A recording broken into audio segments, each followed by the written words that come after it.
Welcome to Badger Beer Hour. I'm here with my esteemed colleagues, Chris Barron, Chris Drosner, the Beer Baron, and Landon Cherney, the Taproom Traveler. How y'all doing? Doing good, man. How are you? Excellent, excellent. Let's just jump into the news.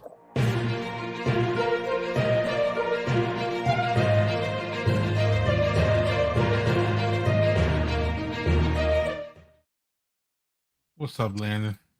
All right. So, Chris, we're going to start out the news segment as we have with you every other news segment in a while. No, it's not Minocqua. Ale Asylum. Well, okay, but I got nothing for you, Landon. I got nothing. Okay. No news. No announcement. No back channel winks. Otto Dilba, co-founder and owner of Ale Asylum, tells me that they're in the home stretch as far as negotiations on a deal that preempted that liquidation sale that they were going to have last month. So I still think that no news is still good news here, that it's just not quite ready. And I'm really hoping that Otto and a rep from the new ownership group or owner, I don't know anything about that. Don't read into that, but it'd be great if they join us for the December stream. Yeah. Hopefully we'll bring that home. Well, that'd be great. We have all the faith in the world in you that you can work your magic and get somebody on for us next month. Yeah. Thank you. So what else is going on in the Wisconsin beer world this month? Well, I mean, it's not exactly Wisconsin news, but we can't have a Midwestern beer live stream without talking about Bell's, right? Last week, Larry Bell, the founder and namesake of his crap, I didn't fill in the X's. I was going to come back to that. It's something like a 30-year-old brew. It's got to be older than that. 35. I don't know. It's been around forever. Bell's Brewery has. He's selling that. He's selling that old brewery to Little Lion World Beverages, which is the craft beer arm of Kirin Holdings, which is a Japan mega conglomerate that makes the Kirin Lager that you may have seen. That's the namesake, but also a whole bunch of other beverages, and even has like a pharmaceutical arm. So this is a big company. Chances are, if you've heard of this brewery outside of Kirin Lager that you may order at a sushi restaurant or something, you might know them because of they bought New Belgium Brewing in Colorado almost exactly 2 years ago today. This was that was, I mean, I think that's what we look at here, is that this we've seen this before. And New Belgium was a company with a really strong moral compass. I think we can say that confidently. There we go. Bell's founded in 1985. Who's bringing us that smartness? Greg. All right. Nice. Thank you.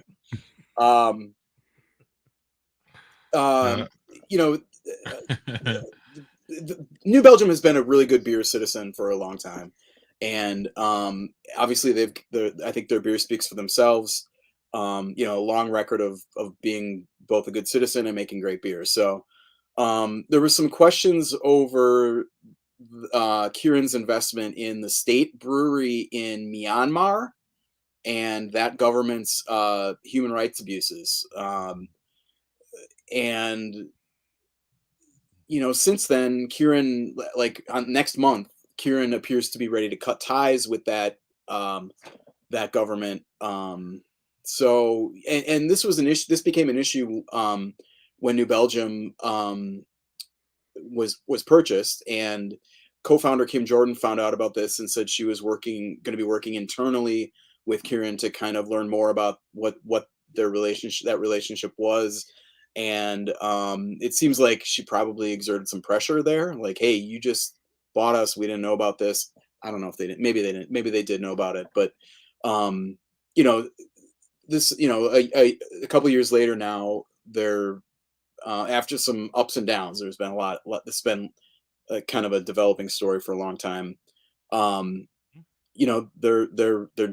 walking the walk. So this is all long and complicated, but it probably does matter for people who want to feel okay about continuing to support Bell's. And I can't say that I've seen any, change in, New Belgium's beer trajectory, as far as like quality and innovation over the past couple of years. And the employees who have almost universally loved working at New Belgium before, I haven't heard anything, any change in that. And I feel like that's the kind of thing that if it did come out, that it would be blowing up on beer Twitter, and I'd probably hear about it. So Bell's is the nation's 16th largest brewing company, and it sells beers in 43 states these days. But it's purchased by a brewery this size, like, worldwide, would mean that it, like New Belgium, is no longer considered a craft brewery by the Brewers Association, which is the trade group that keeps that semantic gate these days. So I don't know. I guess all this is to say that I'm not really ready to change the way I feel about Bell's, unless maybe Two Hearted goes in the crapper or something. What do you guys think? I don't typically like when, and it's just a personal thing. I mean, I'm sure they do it for various reasons why they sell to bigger conglomerate breweries, but I feel like the quality always changes, I guess, for the worse, because the goal in my mind of a bigger corporation or a bigger company is to make the same beer but for cheaper. So, whether it's cutting the grain bills or using a lower quality something or another along the way, that I hope that's not the case. And I can't honestly say that I bought any New Belgium beer or would have noticed. So I can't say that it's gonna happen, but it seems to happen with some of the other like Goose Island, for instance, when they were bought by Bud, it kind of went in the crapper. Yeah, I mean that was it seems to me that Lion has been mostly hands off with New Belgium. I mean, New Belgium already had 2 breweries set up on the coast. They were a prime acquisition candidate, I think, because of that. So they didn't need to, like Goose Island, the whole thing was that that was scaled up to a national production, and they started making 312 and Goose IPA, in breweries that were not really acquitted to make beers like that. Or I don't know. Yeah. I mean, I don't know if it was the lack of capability in the brewery, but they obviously whatever it was didn't translate, and those products are not. People far more expert than me say that those products are not what they used to be. So, but I don't know. I mean, I've still bought an occasional Ranger, the Voodoo Ranger series and stuff like that, and they seem like they're fine. Their triple is great. Continue to come out. They've came out with some interesting mixed firm stuff that's kind of blurring some lines between what's that one, like a Paloma or something. I don't know. It's pretty interesting sounding stuff. I haven't had it yet, but so I don't know. I mean, of course, I mean, we'll see, but yeah, I agree with both y'all. I'm like Landon. A lot of us come into the whole transfer skeptical thing, but 2 things that jump off to me about Bell's, having visited there. One, their plant is really nice, but it's not really much of a there's not really much of a tour there. But what really is, in my opinion, that grabs me is their eccentric cafe and the events that they have out of there. It's a really fun place, really good food. Y'all shaking your head like y'all been there, so you probably know what I'm talking about then. So I want to look there too. I want to make sure that they're doing those same things with the community. I'm reaching out, and I can't really speak for New Belgium, but I would want to see them keep that cafe going and keep the local, like you can walk up there like, Bell's is their local pub. And I think a lot of people there are going to look for that aspect of it really more than the big beer aspect of it, which is like, are y'all still going to serve our local community?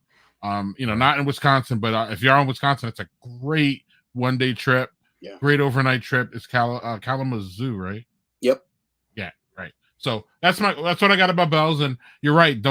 Please don't F with our Two Hearted and all those things that we love. They've already kind of messed around with Oberon a little bit. You could see some tweaks during a couple years, but overall they've kept it kind of clean, in my opinion, where it's at, and it's just a great spring beer that I look for every spring because spring's coming when the Oberon's out there. And now they got the Oberon with habanero and pineapple and all that. That's fun, but the Oberon is solid beer, and obviously we all love Two Hearted, so yeah, that's what I got for Two Hearted, double Two Hearted, Expedition, just and on and on. It goes on and on.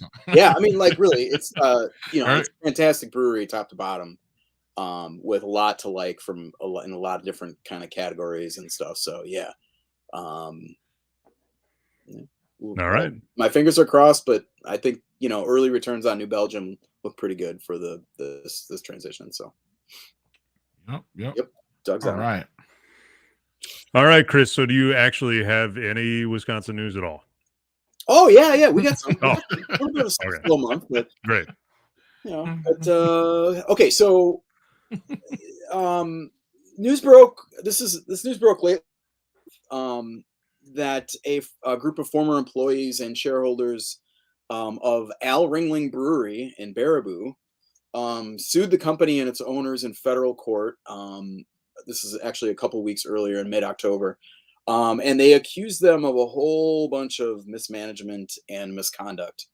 The complaint alleges that co-owner Joe Colossa verbally abused the brewery's general manager and sexually assaulted and harassed a female employee, groping her, taking nude pictures of her without her consent, showing them to people at the brewery, and then firing her when she complained. On and on, lots of bad stuff. We're not going to go into a lot of the detail here because lawsuits are just one side of the story, but it certainly does not sound good. In the initial report by Bridget Cook of the Baraboo News Register, Colossa said that the allegations were false and so that he was eager for the truth to come out. If this brewery sounds familiar, you may remember that it was featured in Greg's Whirlwind mini tour of Wisconsin breweries back in September, the September stream. And, considering what we've talked about and the standard we hold our breweries to, I think you can imagine how he feels about this news. And I got him. Absolutely. Again, we it doesn't sound good. But we got to wait till everything plays out. We have to hear both sides of the story. We got to give due process, all those things. It's just a little disappointing, but sometimes it's just hard when you go to a brewery and you're just passing through and you sit there for half an hour and you can't really tell what the heck's going on. So you almost are just there just to take it in. And so we will address this once we get to the bottom of all these facts, for sure. But I'm just a little disappointed. Landon, you were there a little bit after me, weren't you? Because I think you went there on my. Maybe I'm wrong, but it felt like you went there on my recommendation, which was it was a fun family place to be, and the atmosphere was great. Actually, I didn't feel anything, but again, I go to breweries in the middle of the afternoon when no one's around. It's just me and the help, the staff, and I love doing that. But there's really nothing you can see or grab from that. You gonna say that, Landon? I was there at a much more active part of the day. So it was like an Oktoberfest type celebration thing that was going on. Mm-hmm. I did get to talk to the bartenders and stuff. What can you judge from that? I mean, they're not gonna spill their guts typically if you just sit down. So I like the place. To be honest with you, I thought it was a fun place. Mm-hmm. And the food was good, and it was it's supposedly haunted, so that's even more cool. But I don't know. Wow. Okay. Yeah. Oh wow. Interesting. Yeah, I mean, nothing more to say until it comes out, I would say. Yeah. There's not much you can. Yeah, like you'd said, not much you can say. It's just All right. unfortunate that anything that had to come of it anyway. Right. So. Right. So we'll see. We'll see. Probably in a couple months here, it'll play itself out, Chris. Yeah. So, do you have any good news for us this month at all? Or, I mean, it's not all. Yeah. It's not all sales right. big beer. All right, that's good. Right, We can't. No, we got. Hey, we got some new breweries. We got some of that. Right. We got Station Number 1 Brewing in Swamico, just outside Green Bay. Actually opened in September. You guessed it, it's a former fire station, but it's just now bringing brewery system online. So house-made beer should be flowing pretty soon. Might have to ask our interview guest about this because they're in the same little town. Owner Pete App has been homebrewing for more than 10 years and opened his own brewery after a long career in the construction industry. So like I said, this is not the only news from a brewery with a location in Swamico, so we'll cover that in the next segment. Landon, do you have any? Is that? Oh, yeah. I'm here. So you got there's another opening though too, right? That's not the only one. There you go. We're gonna have two. I could have just gone right. I should have just gone right for that. Hey, you can. Got another one here. This one's down my own neck of the woods here. In Milwaukee, we have Amorphic Brewing on the cusp of opening at some point. I think sounds like it's going to be later this month. This is a small taproom oriented brewery with about 50 seats, and it's got like a cool science theme. The head brewer and all the co-owners have backgrounds in engineering, and they met while working together at GE Healthcare. So, and the space it's in is pretty cool. Bobby Tanzillo, my colleague over at Milwaukee.com, discovered that this former machine shop isn't just it's located in a former machine shop, and it's not just any like former machine shop. This is the company that was in there. There was a fire there back in the 1920s, and eventually, so it closed and got bought up and stuff. But the company that it kind of became from that purchase was Milwaukee Tool, like the Sawzall and all those awesome power tools. Still like very big company in Milwaukee, even still. So cool history. And they have they've got a 10-barrel brew system in there. And the head brewer's name is Ron Hockersmith, and he says that they'll be making beer that often doesn't fit into style categories, hence the name Amorphic, kind of a sciencey theme with that too. And the tap room's got 12 lines that hopefully will be pouring forth beer in the next couple of weeks. This is in the River West neighborhood, and this adds to the nice little brewery cluster that we've got going on there. We've got Gathering Place, just like a block or two, I think it is, from Amorphic, and then Black Husky Company Brewing. And if you kind of want to, widen the circle a little bit, you can count Lakefront and maybe even Deadbird. Maybe you're not going across the river to Company. Yeah. Company's in there. Yep, for sure. So nice little block. It's a great day trip, guys. If you want to come down to Milwaukee and do a little cruise through River West and hit a bunch of cool breweries, that's probably one of the best places to do it is River West. So, and that Milwaukee, man. Oh, I'm sorry. Yeah, go ahead. I was gonna say Milwaukee, y'all killing it. Go on, Chris. Well, I mean, we're the biggest city in the state, so I mean. But it doesn't necessarily translate to. It doesn't necessarily have to translate to great beer places. But I mean, y'all are doing it, man. It's just I'm just severely jealous, and I'm only an hour away. Yeah. Well, right. Come on down, Landon's far away, man. I'm next to Canada. I'm way up here. But what I was gonna say was, and that Badger Beer Hour is the news.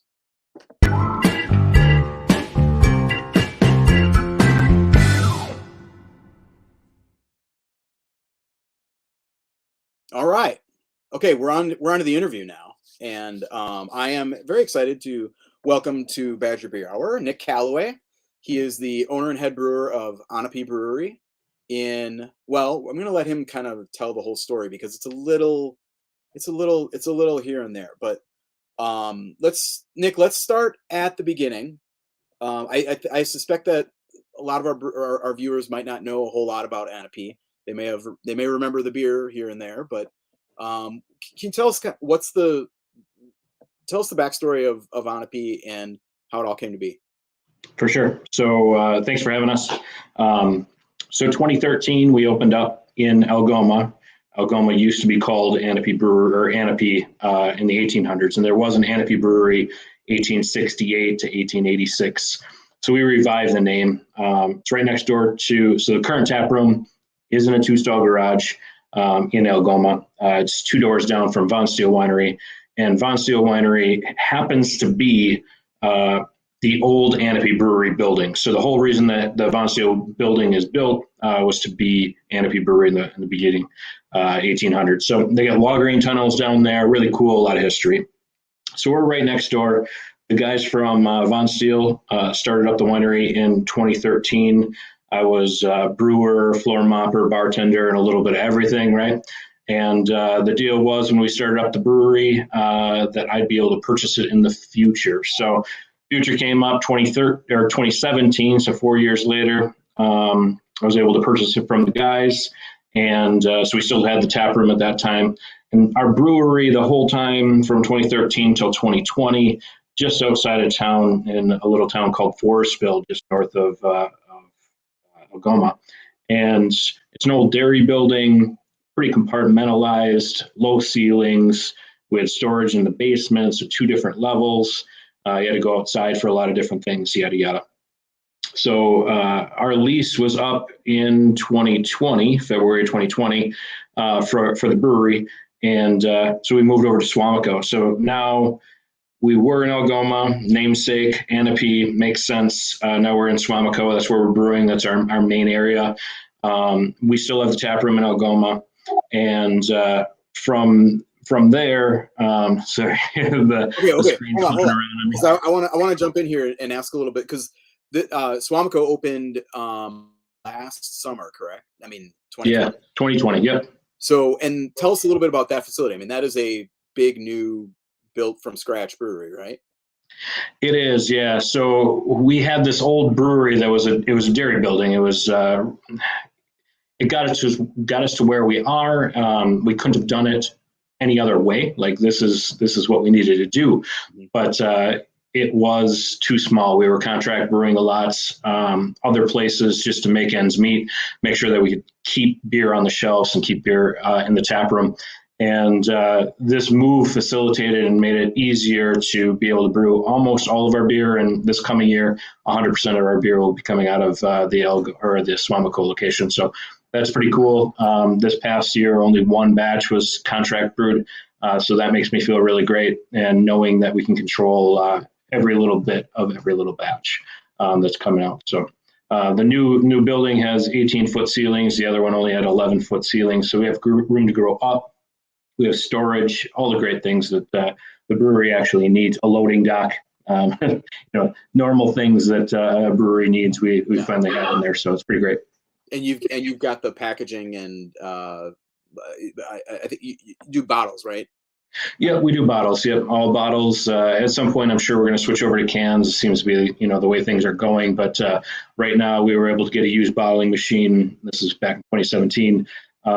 Because everybody was switching over to cans. So we got it for a little bit better of a price, and that helps us, that helps us grow. And if you're spending a little less here or there, you can, spend a little more here and there as well. Yeah. And I think that's, you had beer in, well, let me jump back. Okay. So talk about distribution. I know you were shipping to Milwaukee and Madison for a little while. That's not happening now. Can you tell us what's how that kind of has evolved and what the plan is there?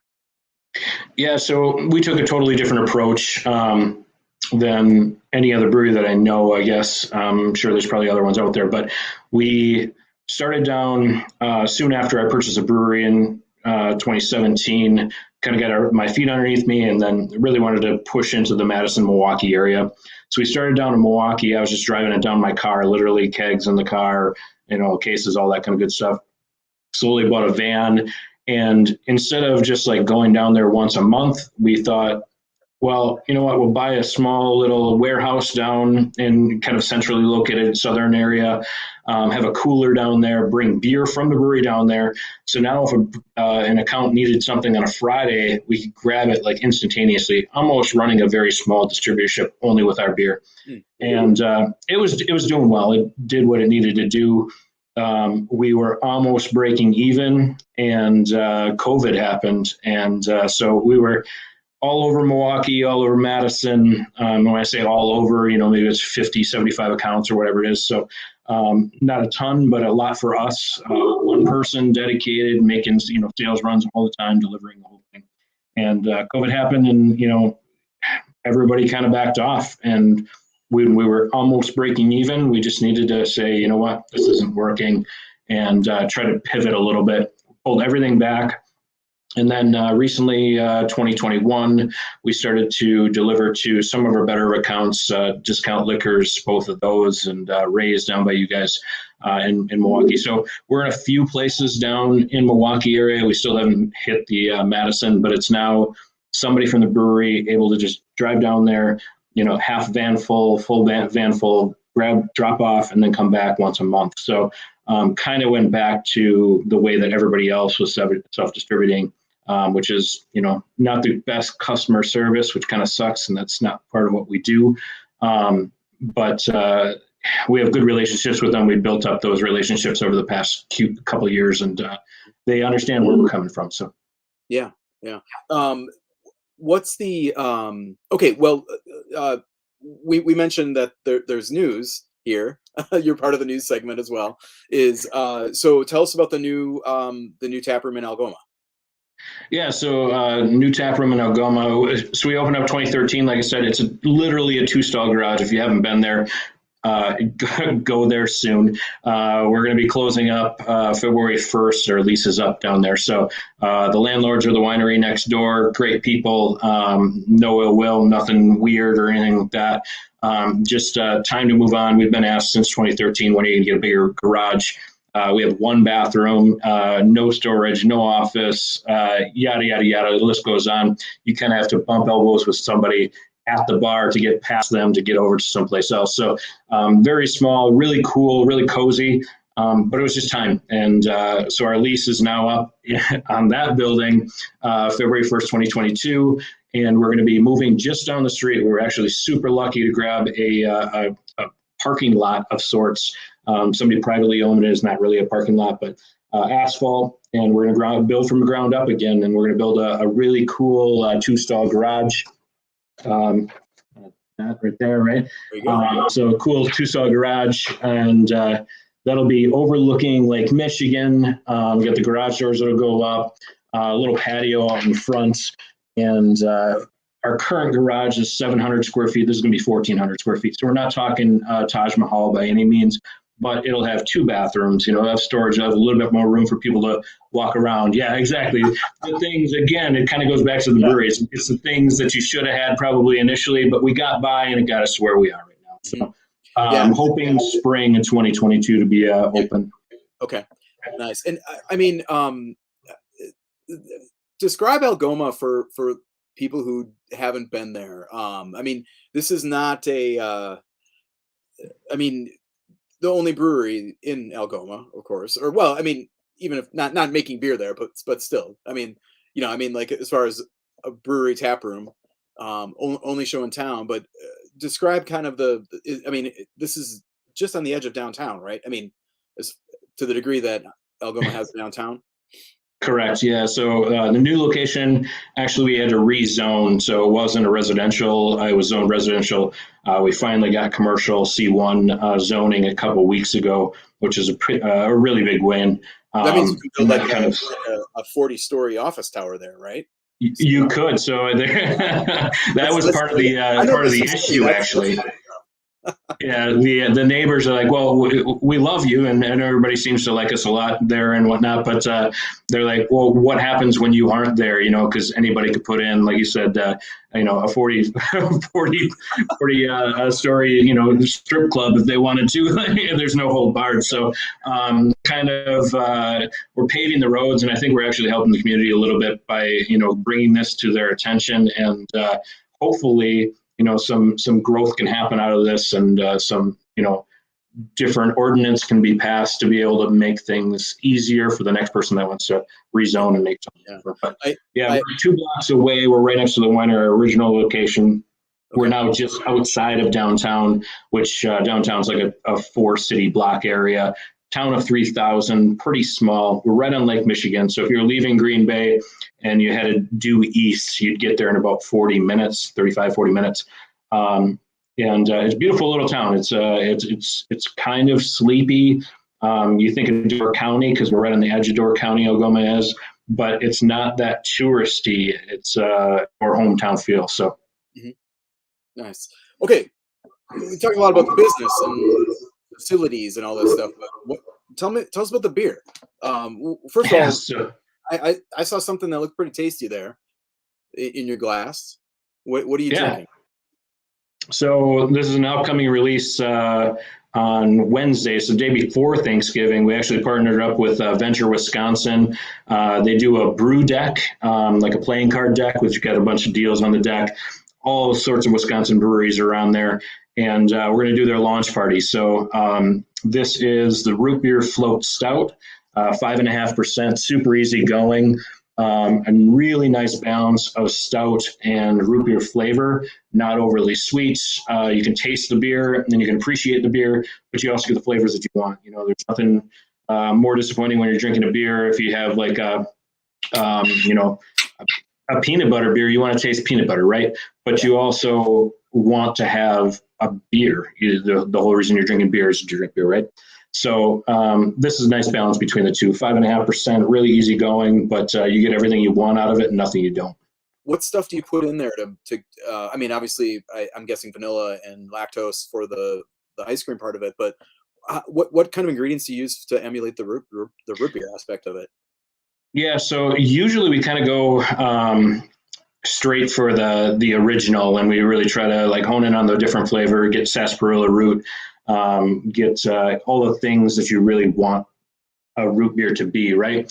If you pick up a Dad's root beer, you pick up a Bonemeister root beer, you pick up all these different root beers, A&W, they all are root beer, but they're very different, right? The sad thing about this is they asked us a little bit kind of under the wire, so we didn't have the opportunity to dive out and grab all the spices that we want and do all the bench testing that we need to do to make sure that we have a great tasting beer.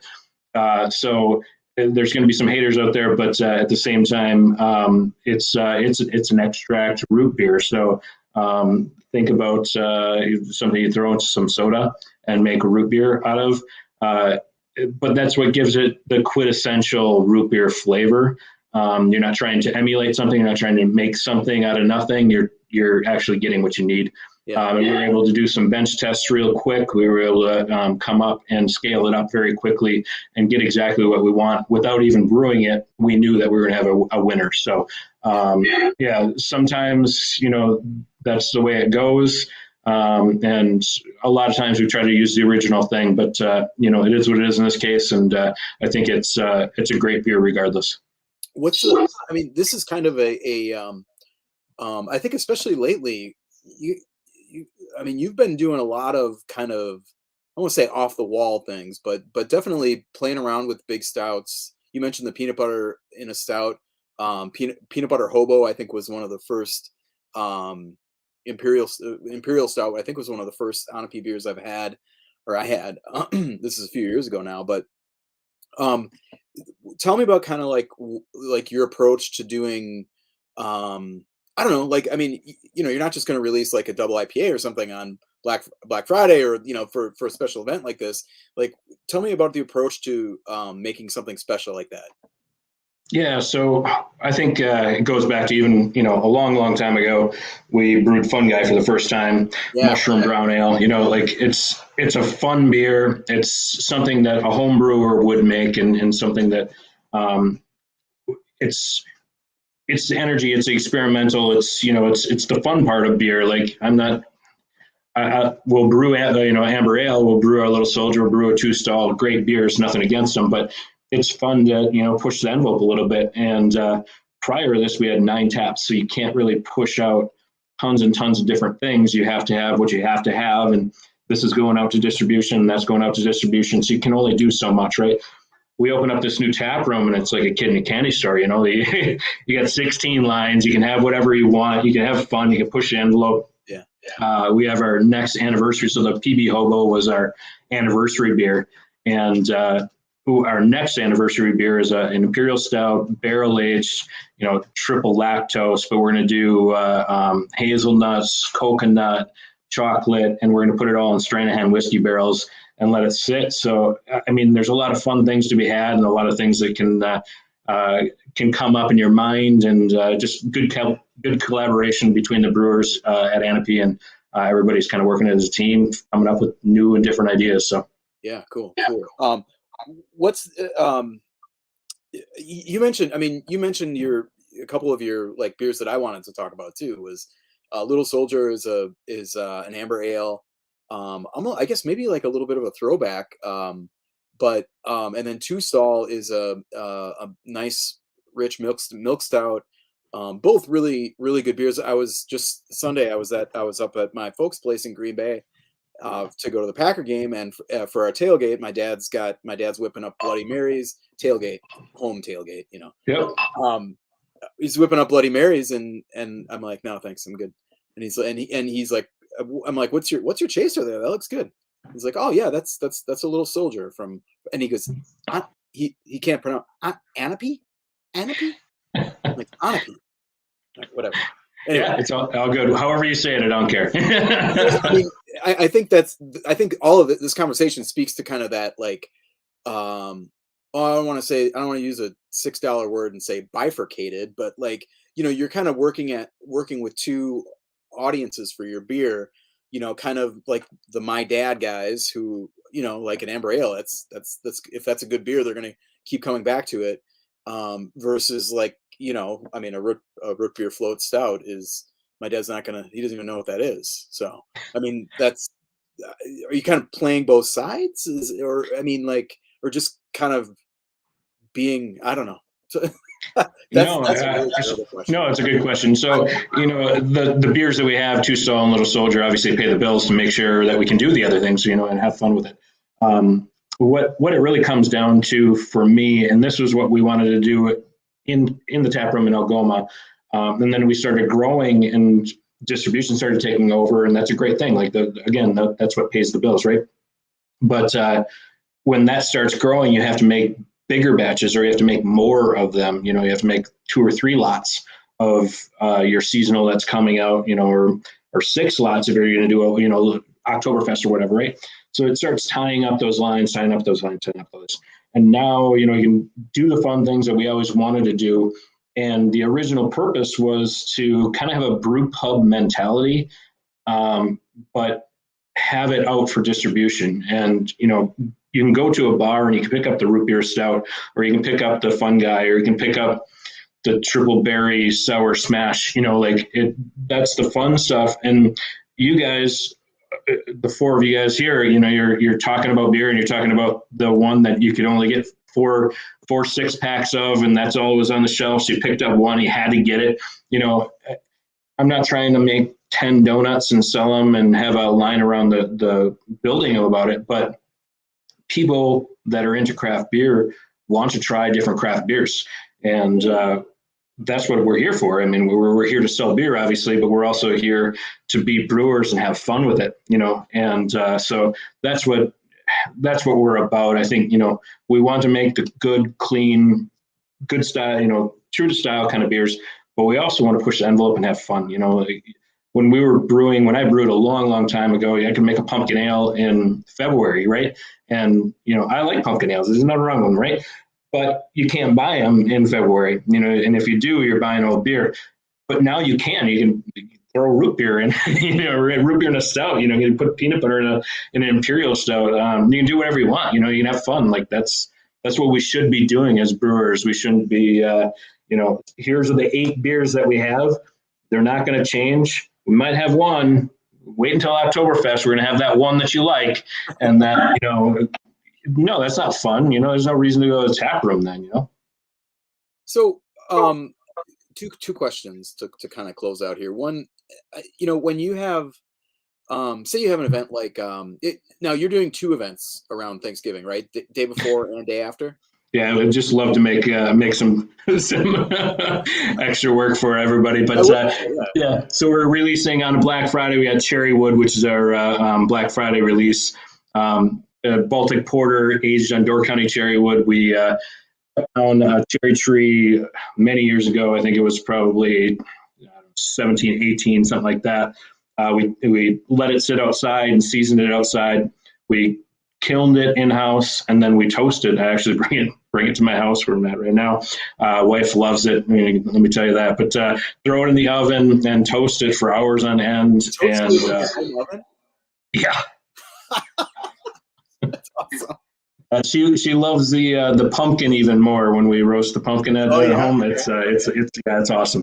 Nice. It smells like pumpkin in the house for at least a week and a half. But this is it's a nice toasted cherry wood smell. But yeah, it's toasted in the oven, and we put the wood inside of the beer instead of putting the beer inside the barrel. We put the wood inside the beer, and we've actually won multiple awards for it in the barrel aged category against other barrel aged beers. And so that was like the first pat on the back. And now it's gained a lot of momentum. It has cherry notes, but it also has that wood backbone that you're looking for. But there's no cherry in it. There's cherry wood. There's no cherry in it. So you just get this really, really complex wood notes. The Baltic Porter's roasty, but not overly roasty, like it should be. Lager yeast, so super smooth, 9%. Just a really delicious beer. So some will make it down to discount for sure, and probably raise if it kind of depends. But discounts usually pretty good for it. Can I just make a request? Probably raise, but like absolutely raise. That's I'll talk to Spencer and make sure I'll drop your name. How about that? Right. They'll be like, oh, that guy. Yeah. That's awesome. One of the so the actual question I was going to ask about that is when you have these special events that are kind of built around these like boundary pushing beers. I wonder, like, do you look back on the tap sales that day and say, okay, we sold this much, like we sold 1,000 pours of, I don't know, maybe that's totally, I don't know. I don't know what the numbers are, but say 1,000 pours of our root beer float stout, but we also sold 3,000 pours of Little Soldier and Milk and Two Stall combined. Like, is the, I mean, when I go to an event like that, I want to try the thing, but I also want to like kind of try other things too. And I would imagine that like an amber ale would be pretty awesome after a root beer float stout. There's kind of a limit to how much I want of that, and I don't know, that it's a question, not a statement. So I want no, that's a good point. So everybody typically, yes, they come in, they have the one of the new one, right? And they get after it. And for some people, they fall in love with it and they're going to do it. So we'll actually have more people drink the root beer. And I don't know, this is a week away, but I can nearly guarantee we'll have more people drink the root beer stout and continue to drink the root beer stout the entire time because of its drinkability. It's 5.5%. You can have 1, 2, 3, 10 of them if you really want to, right? Gotcha. But the cherry wood's 9%. So on a beer like that, when we release those bigger beers, they will have a 12 ounce or a 5 ounce, maybe a pint, and then they're switching to something else. And that's where, they'll come in and they'll try the cherry wood, but then they'll also have the Wisconsin wet hop because they haven't had it yet. And then they're going to grab the purple papaya because they haven't had that one yet. And oh yeah, well the Helles, I always have to have a Helles because it's Anapi's Helles, and they'll have one of those as well. You're a So brewer, you love Helles, yeah. right, yeah, you have to. So It's in the rule of ethics, the ethics brewers rule book. Must like Helles. right. All right. So one other thing, and you mentioned this, but I want to kind of I want to pin you down on this one because you kind of glossed over Fun Guy a little bit. I mean, you said it was a fun beer, but dude, this was a beer that had like what 6 different types of mushrooms. Was it that, or I don't? It was a lot. No, it is. So we do oyster, morels, porcinis, lobsters, and bolite mushrooms. So they morels in a morels, beer. yeah. So I mean, this is a beer that I just loved, and it sounds like a total gimmick. It's like, oh my god, mushroom beer, like really? But it is good. It is good. It is really Thanks. good. And I think you have, maybe you don't, I don't even know if you have to like mushrooms, but there's kind of this, like, it gets this little umami note to it that doesn't, but somehow it doesn't seem out of place on that base brown ale. I love that beer, and I would love, is that one that you make every year? Yep, it's our seasonal. It's coming up January, so January through March, in bottles, probably down at Ray's and discount. But it's not mushroom soup, still super drinkable. Imagine that drinkability. It's a lighter brown. It's an English brown, so it's lower on the malt side. It's not as thick. The thing about that for the root beer stout, like it's kind of the similar like body on that. But as far as Fun Guy. We used to use whole dried mushrooms. We moved over to like a dehydrated powder, and we kind of pound them up and stuff like that.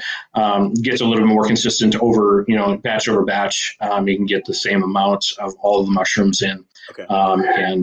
Good extraction and all that stuff. But it's a cool umami thing. And if you don't like mushrooms, you can still like the beer. Like I said, it's not mushroom soup, and people are turned off by the name, but they shouldn't be. That's a great name. It's fun. I mean, to be clear, the pun doesn't work like verbally, but it is No. It's Fun Guy, GUI, like the classic joke. Why do you, or what is it? Why do you take a mushroom to a bar? Because he's a fun guy. It's a pun. It's a pun. It's a great. I mean, that's like next level pun game. All right, Nick. I don't know. I wanted to close on that because I feel like it represents the things about Anapi that I really like, and it's having fun with beer. It's really kind of pushing boundaries is like one thing, but like, dude, like a root beer float stout. I've heard of a lot of things in beer, and I've not heard that, so kind of cool. Try it now, so yeah. All right. Something to give a shot to. Maybe I can get some of that down there for you too. So. All right. Well, hey, maybe I'll send my dad over to Suamico, and he can. Perfect. He is a fan, so shouldn't be too hard. He's retired. Perfect. All right, Nick, thanks so much for joining us on Badger Beer Hour, and we'll talk to you again soon. All right. Thanks for having me, Chris. Cheers.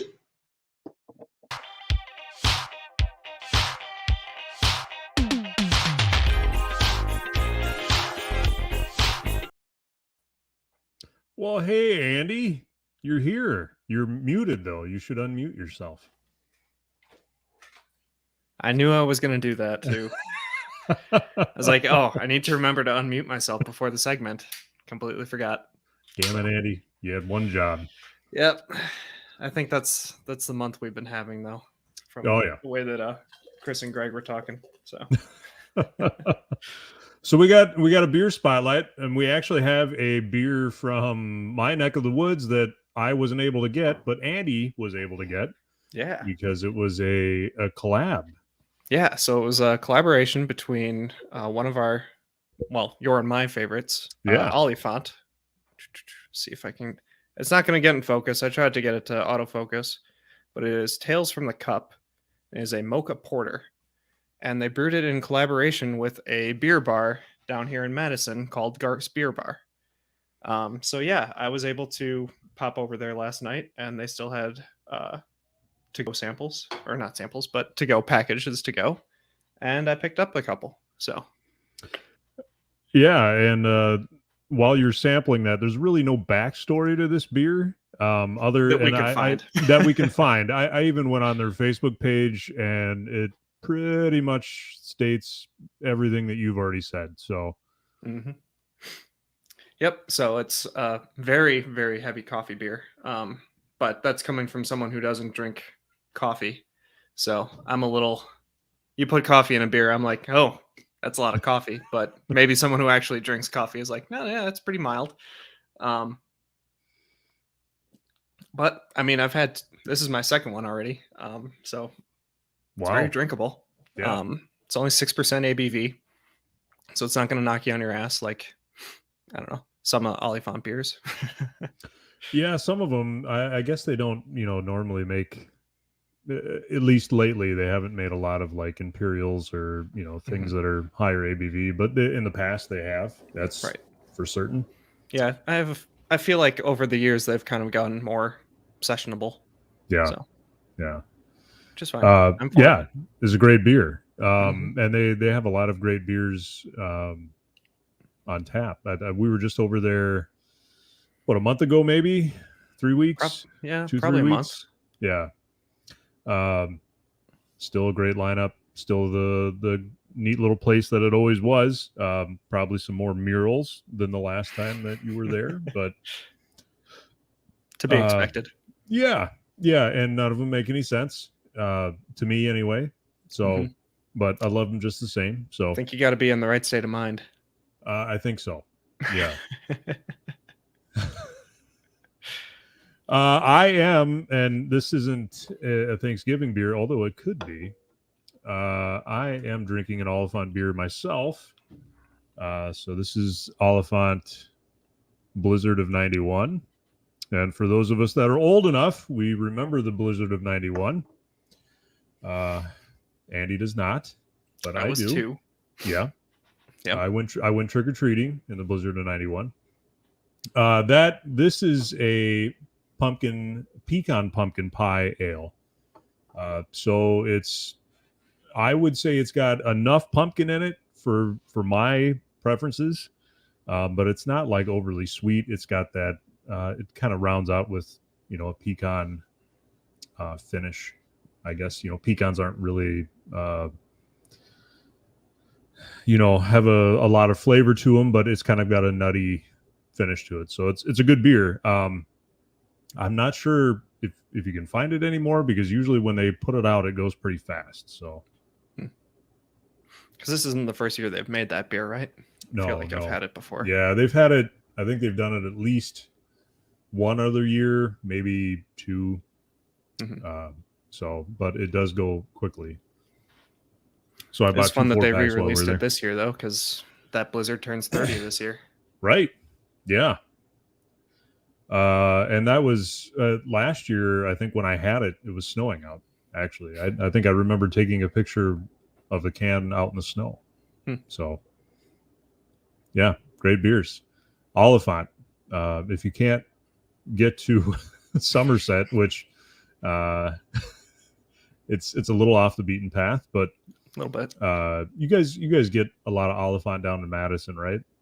They have pretty good distribution down here. Yeah. So I think they go through the same distributor as Brewing Project. So Okay. if you can find Brewing Project in Madison, you can find Olifant usually. And they're Very usually in the same section because it's the same distributor. Sure. For my 2 cents, I usually pick up the Olifant over the Brewing Project, but I wonder why. yeah.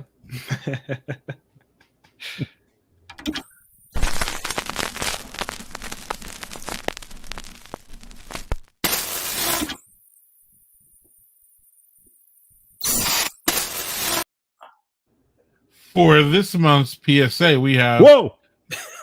the beer baron in an empty chair. But we're going to talk about Thanksgiving Day beers and ones that y'all can pick up to bring to your Thanksgiving celebration or to have at your home if you're hosting people.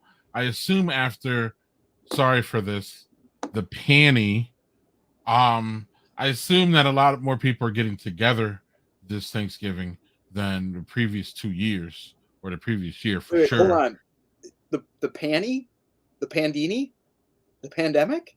The Is that what that panty. is? Is that what you mean? Yeah, the panty. Yeah, sorry. Is that what the kids? Is that what the kids are calling it? I'm I not. don't I'm even not know up which on show I'm the. on anymore. I'm not Yeah, up that's on what the lingo. cute kids. Yeah, that's what the cool kids call it. So Panty? Okay. I'm getting old, Landon. I'm just trying to grasp onto those young Greg. vibes, I was never a cool kid. I was never.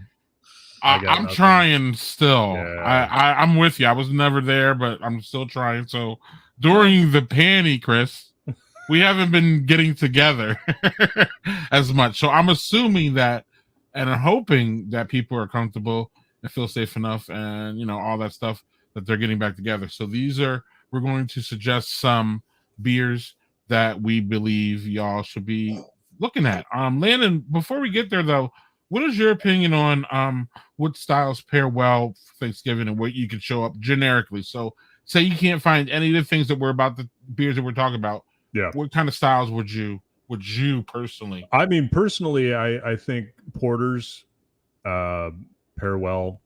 Any of the pumpkin ales, obviously, that you can get, those are very nice.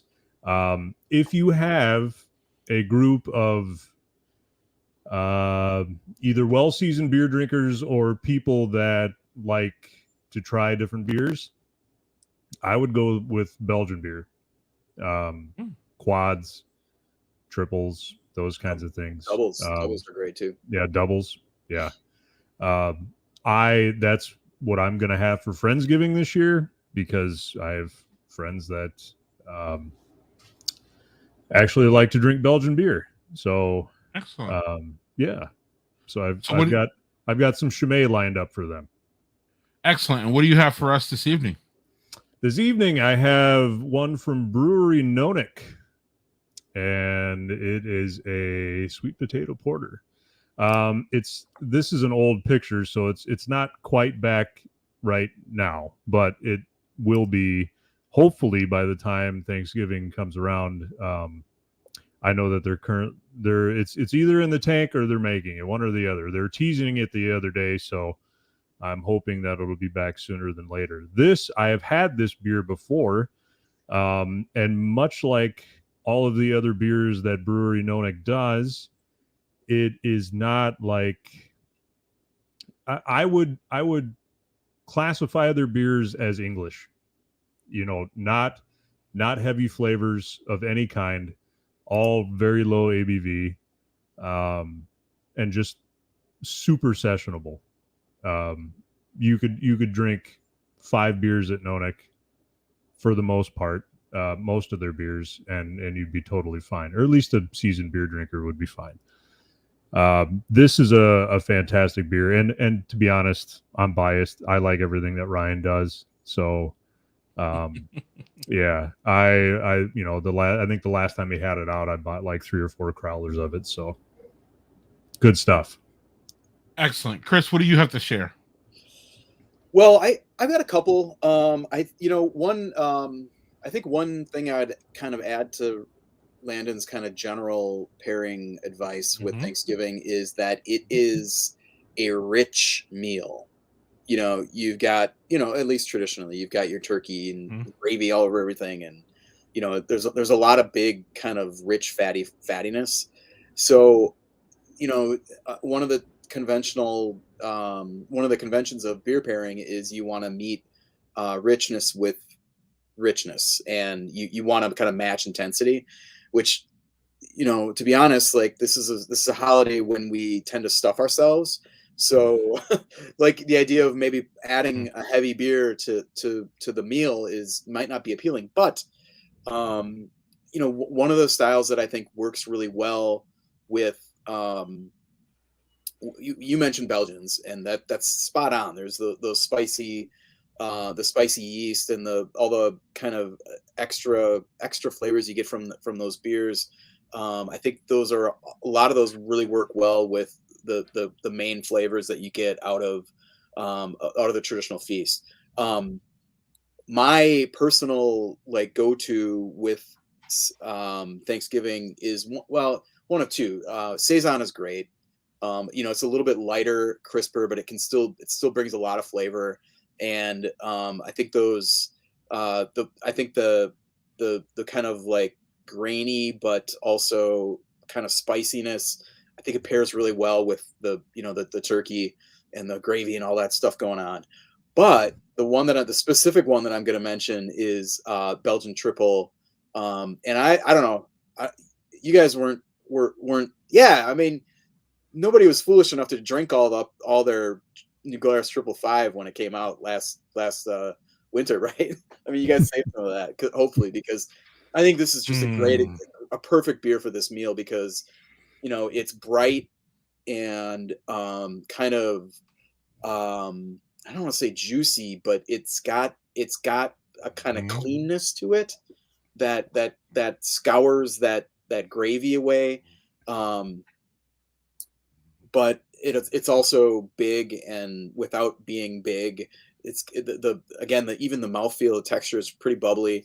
I don't know. I'm looking forward to having, I think, my last bottle of this from the back of the fridge on Thanksgiving. And then the other one, kind of going in a different direction, but similar to the direction that Landon mentioned, is a light dark beer. And I just grabbed this out of my fridge. This is Good City from Good City Brewing in here in Milwaukee. It's their Afterglow Dark Lager, and I'm pretty sure this is just a Schwartz beer. Nobody's calling their dark lagers. Dark lager is a thing like all over the place in Wisconsin, like this since like late summer into fall. Yep. We had the Great Door County beer that was a beer spotlight for us last month or a couple months ago. Dark Skies. We've got this one, which is a new seasonal, and the Dunkel, the chocolate Dunkel that Dick Leinenkugel talked about last month, which is I finally got a chance. I had that, and it is very good. Super chocolatey without being too sweet. I think that's what he said, but totally nailed it. But this one is not as. A lot of those are a little on the sweet side. This one's pretty balanced, and it's really light. What do we got here? 4.8. I thought I saw. Yeah, 4.8% ABV. I don't know. I think there's so many different flavors in this meal that your beer can kind of pair with almost any of them. I could see this going really well with the pie, but also, I mean, even in the middle of the meal, there's a lot of different ways to complement or contrast against different flavors in food, and I think this one would really work well with a lot of those foods. Yeah, I think Thanksgiving is a fantastic. It's the best beer pairing holiday. It's my favorite holiday too, but it's the best beer pairing one because I think you can hit a lot of different ways. I got more than 3 here, so I'm just going to run through them really fast because I believe what we were just talking about. But I'm going to go more of a traditional, I think easier. So first of all, we're gonna go to our friends at Working Draft Brewing. I haven't had any of these beers, but it's going to be fresh. It's coming out on Friday. They got this premium Czech style amber lager, and they got a Kolsch coming out. Now, I'm going to go the angle of beer that tastes like beer. I'm going to go on an angle where you are showing up to a dinner where there aren't craft beer drinkers, and there are people who just like beer. And, sometimes with your friends who are not craft beer people, they're like, do you have any beer that tastes like beer? Like, I don't want a peppermint beer. You know what I'm saying? I want an old school beer. Well, everyone, this is what I think is that this would be great for you. You can show up at Working Draft, and while you're there, you can get crowlers of anything. So you can get those two to bring, and you can have yourself a nice big double IPA that they have there. I'm not sure what's on draft, but once you show up, you will. Yeah, once you show up, you'll. I mean, they generally. When we were there for our live Badger Beer Hour, we made fun of them because it wasn't just all IPAs or something. Like we really caught them at a bad night. And we were making fun of, they had like 4 of them. Right. And they had like one or two, right. But I believe I haven't been there, but I believe that they're more, especially with these two coming in on Friday. And they're sometimes heavy on the IPAs. I'm pretty sure you're going to be able to get a good, really good full. So if you want to get yourself a growler and then get some of those, what's up, Chris? I was just gonna say we got to mention the beer that they're releasing on Black Friday too. Yes. Black and cold IPA. Yes. So it's a cold IPA brewed with like in the black IPA style. Like that's right. That's exciting. So that's after Christmas, or I'm sorry, that's after Thanksgiving, of course. But you can still, I think it goes to my point, which is they have a diverse lineup most of the time.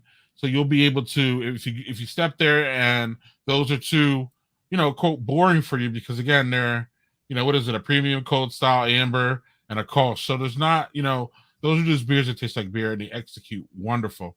But they're kind of a different, they're clearly a different style than Belgian, and they're going to bring a different flavor profile. You know what I'm saying? So they're going to bring more of a straight beer. So then while if you're near a working draft, of course, you got to head into Giant Jones. And you got to get, I have, what is this? The stout and, a double. So that's, playing into what y'all saying about, of course, Belgians work really well, especially during I think, the lagers and the Kolsch's would be great before the meal. But when you have the meal, I have to go with what y'all saying about the Belgians and the bigger beer. And then the stout to me is more of with the pie at the end. And I don't, it's Giant Jones. So their stout's, what is it, 8% or something. So it's a big stout. So that's one that I think you bring and you share. Everybody has a little one because people are either moving out or you're trying to, hit the hay a little bit. So maybe that big ABV would be great. And last and certainly not least is Delta Brewing Company. I don't have any of theirs highlighted, but they have all these 4-packs to go. And again, it's just another place that you can stop. I see a porter, a goes, a pineapple goes would be great with pie, depending on what kind of pie you got going on. They got a pale ale there.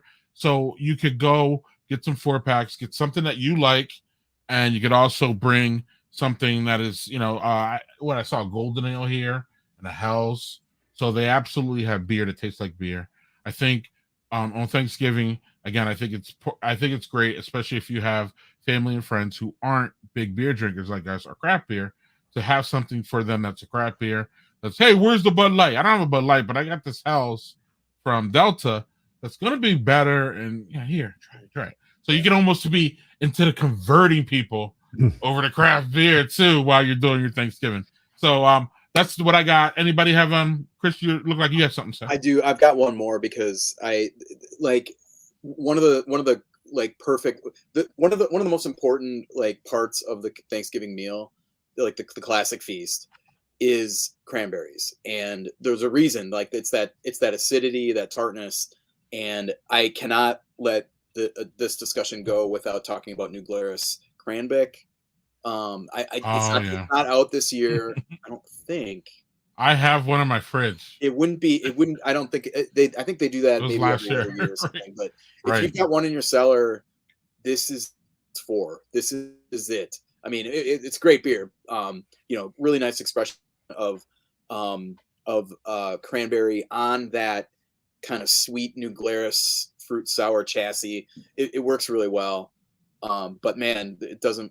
There's no better day for it than Thanksgiving because it's just perfect. So they just got to throw that out there. I mean, really any sour, but I think something fruited and with a little like, don't be shy on the acidity with this one. I mean, I think turning up the tartness a little bit. I thought of it when you mentioned the Goza from Delta, those are really good Gozas too. So. And that'd be a great time to share too. Get a couple little shot glasses, pour them together. Everybody can have it. It's not, it may be too strong or it might be not too strong. Again, we're talking big flavors on Thanksgiving. So that's a big flavor one. But it'd be nice just to have a little bit, just be like, man, that'll also get you into Christmas. Cranberry reminds me of Christmas too. That gets you into that Christmas transition that people are already trying to get into. But I'm not trying to talk about that now. But thanks, fellas, for we talk about seasonal creep all the time in different forms, so I'm not even trying to get there. But we got to get this Badger Beer Hour-ish. Badger Beer Hour and a half. Right. Well, we got one more segment for y'all.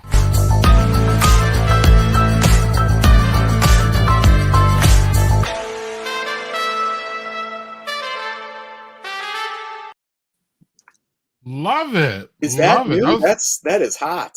It is very right. Right. Thanks, Landon. You the shit. Now get out of here. Right. We thank him. We push him right. What's up, Andy? What's going on Yo. with events this year? I think we're heavy on one day, aren't we? I mean, it's spread out a little bit here, but yeah, Okay. we'll get Okay. to the big day at the end. But to start out with, let's talk about something a little bit further out in the calendar. So December 11th, it's a Saturday. Mobcraft is having their annual Stout Fest, which I believe is one of their one of those like ugly sweater parties. You go, they're doing a big beer release. So yep, they even have it decorated with like an ugly sweater banner. Mm-hmm. Yep. Yeah, look at that. Yep, that's the 4th annual Stout Fest. 12/1. Chris, you know a little bit about this one? Yeah, I mean, I think they have like 30 some taps at the brewery, and I think almost all of them are stouts. Nice. I mean, it is, Wow. like there's going to be a few for other people to drink other things, but I mean, this is they've got like 4 variants of their Padishah Imperial. I think it's 4 Padishah Imperial Stout, barrel aged, and then they've got they'll have vintage kegs. So there's going to be a ton of stuff, and like this is a style that I think Mobcraft does very well. Like I'm not a big pastry stout guy myself, but this is they know what they're doing with this one. So I think it's definitely one of their signature events. Yeah. Which before we move on, we should also, since it's called a Padishah beer, let's talk about Dune for a little bit here. No, no, I don't think we should. Oh, okay, fine. It's the thing from Dune. So watch that movie if you haven't seen it yet. Okay. Moving on, a little bit closer in the calendar. Let's talk about anniversary parties. So Lion's Tail is having their 6th anniversary party, 6-year anniversary party this weekend. So yeah, friends of the show and that I'm sorry, that where are they located again for people who aren't? Neenah, Wisconsin. So up in the Fox Okay. Valley. Right. And they got a nice big tap room there and all that. Hopefully soon to be somewhere in the Milwaukee area as well. But Yep. for now, Right. yes, just Neenah. On my neck of the woods. Yep. Right. And we had them as a guest. They're fantastic, and we will look to have them back soon. So it's this Saturday. Is their 6th anniversary? This Saturday, party they're turning in 6. Neenah. Yes. Excellent. So I'm sure they're going to have all kinds of crazy stuff. They pull stuff out of the cellar for that, but Excellent. it sounds like this year they're also doing a special release of 2 variants of an anniversary beer. One that's aged in whiskey barrels and one that's aged in brandy barrels, and it's their take on an old-fashioned beer. So you can have the whiskey old-fashioned, or you can have the brandy old-fashioned. So yeah, that sounds strong ale base with conditioned on a blended mash of orange and limited edition Pompona cherry bark vanilla bitters from Milwaukee's Bitter Cube. Ooh, we're back to the cherry wood bark thing. Bitters. Yeah. Cool. That's classic Wisconsin. Absolutely. Oh yeah. And that sounds like one too. Let's extend it a little bit. That sounds like one that'd be great for Thanksgiving, especially an after drink. That everybody shares. You pour it at the end. Sometimes you go for those big drinks at the end, right? Or at the beginning. Speaking of converting people, those people are like, "Oh, I don't like beers. Well, I'll stick to my mixed drinks." Like, here, have your mixed drink beer. Yes, sir. All right. What's next? Next is what you were talking about at the top of the segment. So let's talk about Black Friday. So Milwaukee always brings out a good Black Friday showing. Starting with Lakefront, they have 3 big beers that they're offering for sale. Starting at 8 a.m., they have a Russian Imperial Stout, an Imperial Brown Ale, an Imperial Brown Ale aged in Wallersheim barrels, and a Brandy Barrel Holiday Ale, which if it's anything like their Brandy Barrel Pumpkin beer, oh, that's going to be amazing. So I think they said you can start lining up overnight, but doors open at 8 a.m. Yeah, So- the party, like the Black Friday party at Lakefront is legend here in Milwaukee, and yeah, it's back on this year. They're keeping everybody outside. They're not bringing it into the tap room this time, but there will be everybody gets pictures with Russ Klisch, and it's a big overnight party. I think they're starting to slinging. Yeah, check that one out. Cinnamon, nutmeg, clove, ginger, orange peel. Yeah, that one's gonna be fun. winter warm, dude. That one's probably gonna sell out within the That's first probably 5 minutes of gonna- it. Right. They That sounds really We're gonna good. have the food truck service starting at like 5 a.m. So kind of tells Nice. you what's. And I think sales will start at 8. But I mean, if you're not in line, you're not Yeah. getting it. Right. And like So, just dress warmly. Lakefront Black Friday is just we talk about Black Gold and the Central Waters anniversary beers a lot. Lakefront Black Friday is absolutely in that class. Mhm. Yeah, they're 1A and 1B in my opinion. As far as barrel age, third is for me is Three Sheep's Wolf. Oh, the Wolf. Yeah. But those two are the classic barrel aged, the best that Wisconsin's got. Argue with me on Twitter if you want, it's fine. But those are the top 3. After that, there's a big drop off, and I don't mean any due respect or disrespect to anybody else, but after that, that's what I got. So, then we have Lakefront, but that's Black Gold is also available. Yeah. So this speaking Black of Central Friday Waters, too, which is a coup for y'all in Milwaukee, man. That's Right. amazing. Go on, Andy. I'm sorry, but I got to rant and rave about you're that. excited. I get it. But speaking of Central Waters, since they're now Yeah. officially a Milwaukee brewery, they also get to partake in this Milwaukee Black Friday shenanigans. Mhm. So they have a Black Gold 21, Toppling Waters, double barrel, and a special one that was brewed at the new facility, Birds of a Feather, which is going to be offered in 16-ounce 4-packs, and it is a tiki-inspired sour beer. So that one should be interesting. Wow. They have limits on all of those, obviously, but that one starts at 10 a.m. So if you get your beer, if you got in line early enough for a Lakefront, you can maybe stay there for 2 hours and then jump ship over to Central Waters and Right. The Black Gold and Double Barrel are both on tap right now at Central Waters Milwaukee, or at least they were as of Saturday. Nice. And I'm telling you, man, that Double Barrel, I think it's 15% ABV. Rich. I mean, it's a classic, big. I think I have started to think of Central Waters Bourbon Barrel Stouts as like kind of like easy and kind of easy drinking. But like when you're talking about Black Gold and like Right. these like kind of really super amped up ones, the Toppling Waters I had at the soft opening, man, they are a load. And I mean, yeah, good stuff. And Yes. like, don't sleep the new brewer at in Milwaukee for Central Waters is doing great things. Like, had 2 IPAs and then their kind of Pabst. They did a light lager, kind of an homage to Pabst called Ode, and Nice. they are all really, really nice, really nice. So pretty high expectations going forward from Central Waters Milwaukee. I'll have to make it there at some point. It's on the list. list. Yeah, Andy, we got to make a trip out there. That's that's insane. I'll meet you. Yeah. So, Andy, anything else? I do have something to show here. Or do you have anything else before I jump on you? I was going to toss it over to Chris since he's in Milwaukee. Yeah, I was just going to say, like, about some other. Milwaukee is like, I don't know, Black Friday. I assume it's Lakefront's kind of,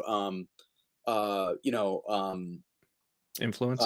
They kind of started it with Black Friday being a beer thing. So, but tons of other breweries have kind of joined in and made it like just a thing where you can, instead of going to the mall and get it or whatever people do these days, you can just go from brewery to brewery literally all day and keep getting banger special releases that were, most of which are just made, specifically for this day. And Greg, you were showing my colleague second reference to Bobby Tanzillo here. Yes. And I will say we have our own list of this coming up soon, as well as a story about Lakefront's releases. But like just about every brewery in the city is doing something, that day. So, and most of them are big barrel aged stouts. Like Explorium's they've got I think they have 3 variants of barrel variants of their Milwaukee County Stout. Here it is. Third Space is doing a release of this, their second release of their dessert Deconstructed. They're deconstructing a German chocolate cake with a whole bunch of stouts. So the idea is at the end of it, they have this stout that was aged in barrels with like coconut and chocolate and vanilla and I don't know, other stuff that's in that. But they're also isolating it, and so they're doing 4-packs of each individual barrel. So okay, so you can kind of do like a vertical and then have the full dessert afterwards. Yeah, exactly. And then so this is the second of these releases, and I'm not sure which adjuncts they're releasing to this, or that week or that day, but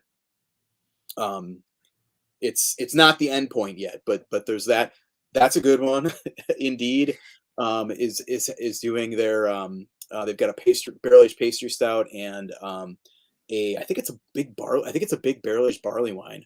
It's a barley wine, yeah. Honey barley wine, yeah. Honey barley wine, so yep. And then MKE has their recombobulation bourbon barrel Russian Imperial Stout. There's just, you can't go wrong. There's pick a brewer in Milwaukee big and beers all over the place. So the Kringle Monster. there you look go. at this. Back to the raspberry recipe. Raspberry.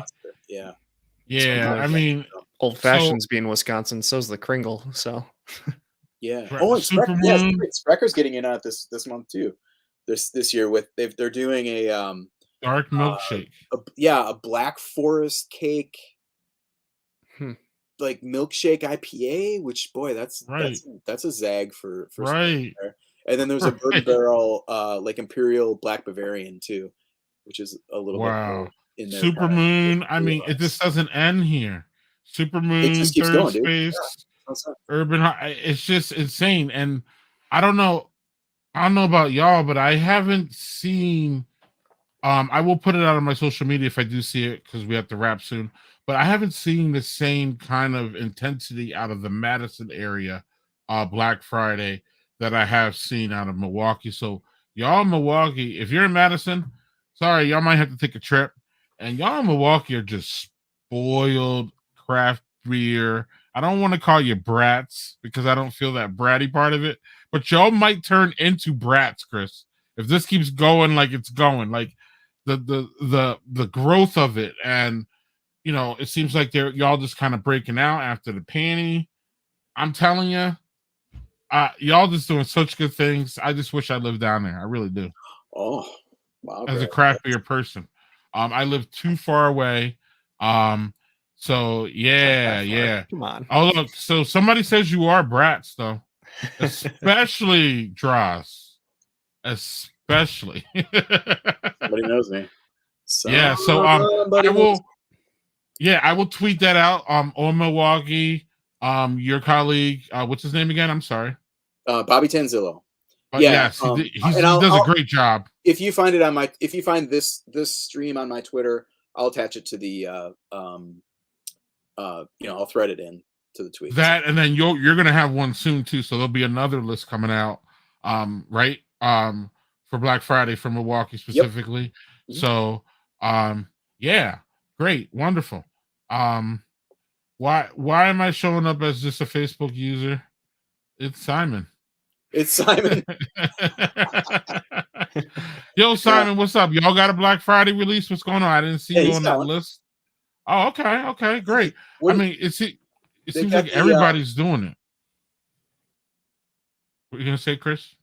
I was trying to remember what they've got. I know they've got a. I don't think they're doing. It's a saison, I bet you. It is. It's a dark saison.